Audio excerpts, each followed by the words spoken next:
Hey everyone, Token Dave over here, a dorky token black guy who's just trying to get by. And welcome to another edition of KaiJune! For the rest of the month of June, I will predominantly be talking about traditional kaiju movies. What's a traditional kaiju movie?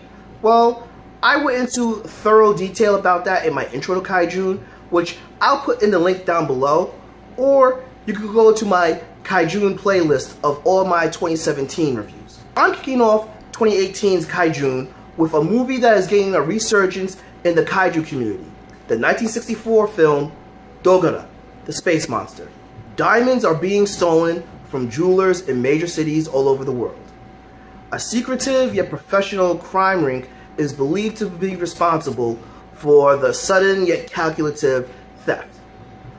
A detective from Tokyo who's been assigned to the case is crossing paths with a crystallographer, his beautiful assistant, an aeronautical engineer, and a suspicious outsider during his investigation. However, the only constant connection between all of them are mysterious phenomena that are occurring all over that appear to be from something that is out of this world. Dogora is getting a lot of talk nowadays, primarily because Godzilla Monster Planet, or Godzilla Planet of the Monsters, the first thing we saw during the narration was an image of Dogora, which is a giant jellyfish. This particular movie is fairly interesting. This is another Toho movie that had the combination of director Ishiro Honda, special effects guru Eiji Shibuya, and composer Akira Ifube.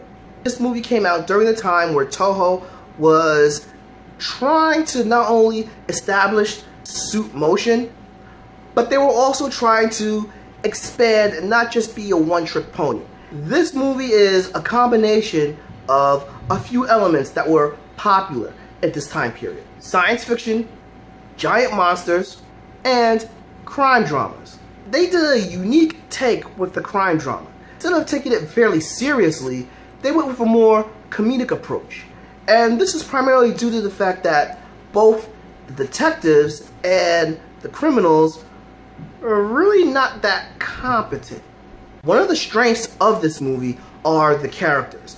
There are a slew of great and interesting characters within this movie that keep you interested and engaged. Starting off that interest is Detective Komai, played by the late and the great Yosuke Nagasaki, whom you all know in Ghidorah, the Three-Headed Monster, or in The Return of Godzilla, or Godzilla 1985. His portrayal of Detective Komai is fairly interesting. He plays him as a young, highly intelligent, yet very naive individual who a lot of people end up getting the drop on him quite a few times within this movie. We also have Yoko Fujiyama, who plays Masajo, the assistant to a doctor who is a crystallographer who is very vital in trying to figure out what is causing all these diamond thefts. The chemistry between Yosuke and Yoko is actually really great. I actually love all the scenes that they have together and their cheesy attempts at romance. It is just awesome. But that is not the only hot female in this movie. We also have Akiko Wakabayashi playing the female gang member in this movie. She is very cunning and savvy, and good lord, a lot of the close-ups that they have of her, eye movements, they're telling a great story. You can see her plotting and thinking. But Akiko is known to all of you primarily by Ghidorah, the Three-Headed Monster, yet again, as she played the princess. But Akiko is also a Bond girl who was in You Only Live Twice. But those pale in comparison to the show stealer, Robert Dunham, who plays Mark Jackson. Mark Jackson is the gaijin, the outsider, the one person that no one knows what's going on with this guy, because this guy seems to have his own motive up until later on in the second half. The character was so well liked by the studios that they were actually trying to make a trilogy of movies based on the character. which is pretty progressive for Tokyo at that time period, having a Caucasian actor lead off a series. This movie has great characters, and that's probably one of the better things about this movie.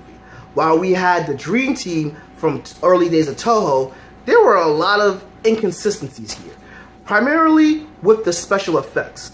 And I know this is a movie that took place in the 60s, but Eiji Shibuya has done some amazing work for this outing. He was off his game because some scenes look decent, primarily when it came to things floating around or things flying or things getting destroyed, and the models, those looked awesome. But when you got to the effects of Dogora itself, the smaller parasites version of Dogora didn't really look all that amazing.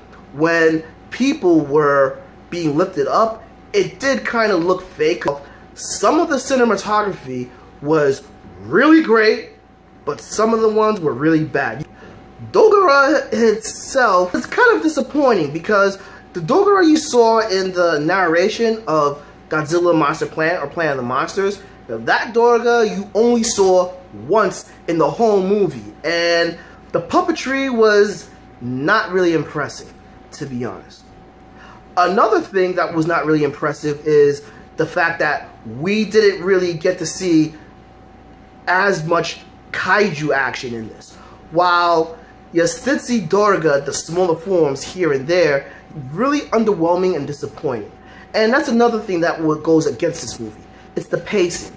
The movie started off very, very strong in the first act and in the opening of the second act, but towards the end of the second act, it started to get redundant and boring, and then you didn't really care that much. Another issue that this movie had is the music choice. We got Akira Ifukube in this movie, but he pretty much relied on stock music that was already done in major movies all over the place, which is a huge disappointment. The comedy in this movie, though, is amazing. It's not directly in your face all the time. It's very situational, and that is awesome. What we have here is a really unique movie that was very creative. You know, great characters and great comedic timing. However, we get a disappointment in the presentation of the kaiju itself not being there that much. We have a movie that tends to drag, you know, at a certain point where you lose interest, and the music doesn't get you interested in the movie all that much. So with all of that said, Dogora the Space Monster, it's alright. I can't recommend this in general. This is one that you'll have to see for yourself for you to gauge. Agree? Disagree? Please drop me a comment below, give me a like, follow me on Facebook at Token Dave or on Twitter at Token Dave 80, subscribe, and ring that bell so you know when a new video loads. But until then, this has been Token Dave, dorky token black guy who's just trying to get by, and I'll catch all of you